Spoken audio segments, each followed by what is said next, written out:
आज का टॉपिक है नल पॉइंटर एक्सेप्शन। हम देखेंगे नल पॉइंटर एक्सेप्शन क्या होता है।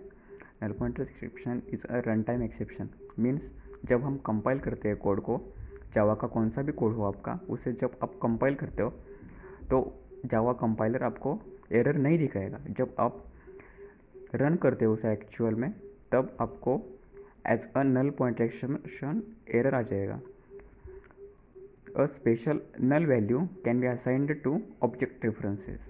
इसका मतलब क्या है, आप जावा में अगर आपका रेफरेंस वेरिएबल हो तो उसे नल वैल्यू असाइन कर सकते हो। Null pointer exception throws when a program attempts to use an object references that has the null values. उसका मतलब क्या है, जब आपका रेफरेंस वेरिएबल की वैल्यू नल हो और आप उसका यूज से किसी भी मेथड को या वेरिएबल को एक्सेस करना चाह रहे हो, तो वो एरर दिखाएगा, एरर थ्रो करेगा कि नल पॉइंटर एक्सेप्शन है, ये आप यूज़ नहीं कर सकते। एक एग्जांपल के जरिए समझते हैं कि नल पॉइंटर एक्सेप्शन क्या होता है। समझ लो कि आपकी क्लास में 80 बच्चे हैं। 80 बच्चों को रोल नंबर्स दिए जाते हैं, टोटल को रोल नंबर 1 2 3 4 5 सबको रोल नंबर दिए जाते हैं। आप जिस क्लास से बिलोंग करते हो उसी क्लास में आप अटेंड कर सकते हो लेक्चर्स। अगर एक बच्चे का एयर डाउन हो गया, समझ लो कि एक बच्चा है, उसका एयर डाउन हो गया, तो उसका नाम उस क्लास से रिमूव हो जाता है। उसका रोल नंबर जो है वो उस क्लास से रिमूव हो जाता है। मतलब समझ लो कि उसका रोल नंबर नल हो गया। अब वो बच्चा उस क्लास को अटेंड कर सकता है कि नहीं? नहीं कर सकता, क्योंकि उसका रोल नंबर उस क्लास से बिलोंग नहीं कर सकता। उसी तरह जावा में अगर आपने ऑब्जेक्ट क्रिएट किया और रेफरेंस वेरिएबल्स की वजह से रेफरेंस वेरिएबल, उसका जो रेफरेंस वेरिएबल है उसकी वैल्यू आपने नल कर दी बाद में, तो उस ऑब्जेक्ट का कोई यूज़ नहीं है, क्योंकि जो रेफरेंस वेरिएबल की वैल्यू आपने नल की है, तो उस रेफरेंस वेरिएबल के जरिए आप उस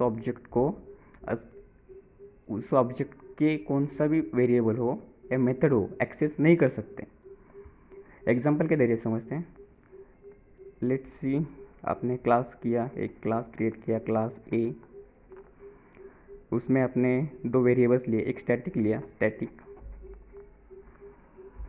इंट ए, नेक्स्ट लिया इंट बी, और उसमें एक मेथड क्रिएट की, पब्लिक स्टैटिक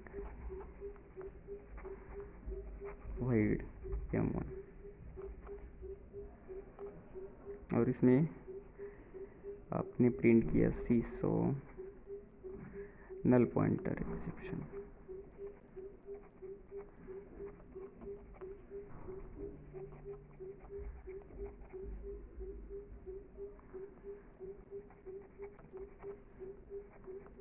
मेथड m1,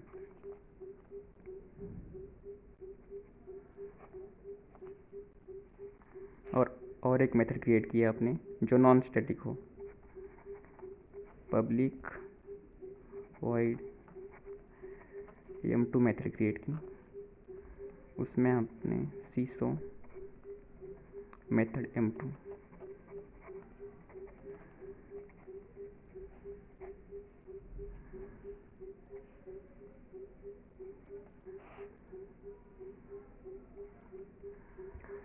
अब आपने एक मेन मेथड लिखनी है,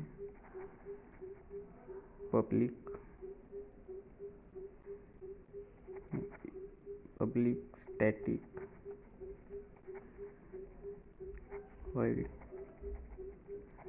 main string args।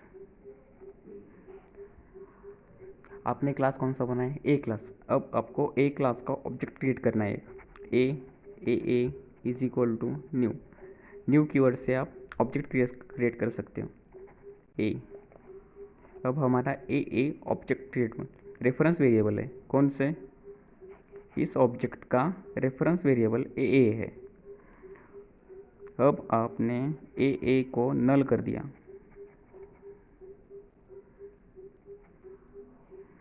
और आप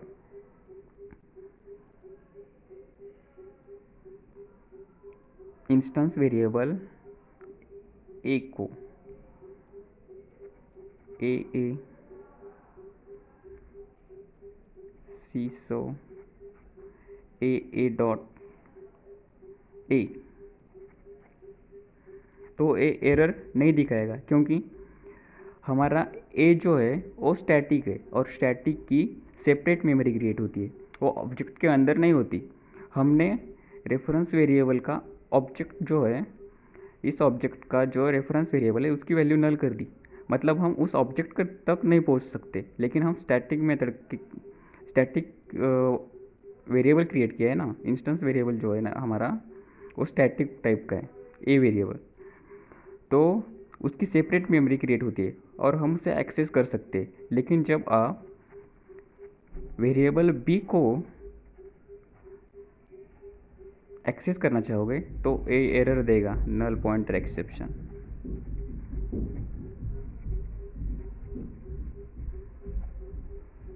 सेम, जब आप ए की मदद से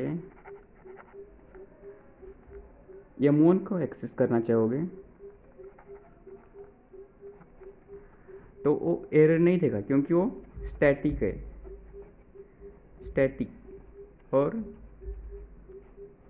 ये सिंटैक्स ओके, बट आप जब m2 को एक्सेस करना चाहोगे तब ये एरर देगा, नल पॉइंटर एक्सेप्शन।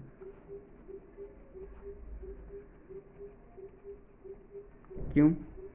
क्योंकि m2 नॉन स्टैटिक मेथड है और हम नॉन स्टैटिक मेथड को एक्सेस नहीं कर सकते।